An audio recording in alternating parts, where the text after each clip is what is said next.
nikija kumwakilisha mdosi wangu Rais wa Jamhuri ya Kenya, ambaye ni rafiki wa mheshimiwa wenu Jalango, ambaye yako katika nchi ya Zimbabwe katika ziara za kikazi, na akaniambia nikuje hapa nimwakilishe, na akanituma na salamu nyingi sana. Mumepokea? Mumepokea? Mimi katika uongozi wangu nimeweka akina mama mbele, na Jalash alipomwambia rais ni mambo ya akina mama, na rais akanituma nimwakilishe kwa sababu amesafiri.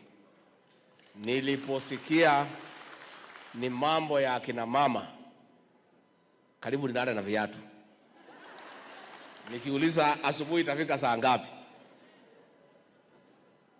Wale wote sisi watu ya kuchaguliwa ni wale tu hawana habari.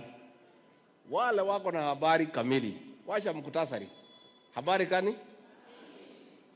Ukijipanga na akina mama, mambo yako iko sawa,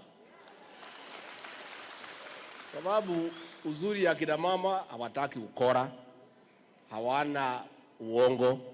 Wakikupenda wamekupenda, wakikukataa utembee, si ndio? Tena hawa wanakuweka kwa roho. Wakishaweka wewe hapa, kutoa wewe hapo ni kibarua, si ndio? Mimi niseme huyu Jalango ndio mjumbe wa rais wetu hapa Lang'ata.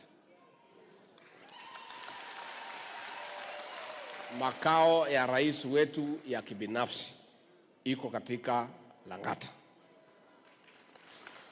Mimi mwenyewe makao yangu kibinafsi iko Lang'ata. Makao yangu rasmi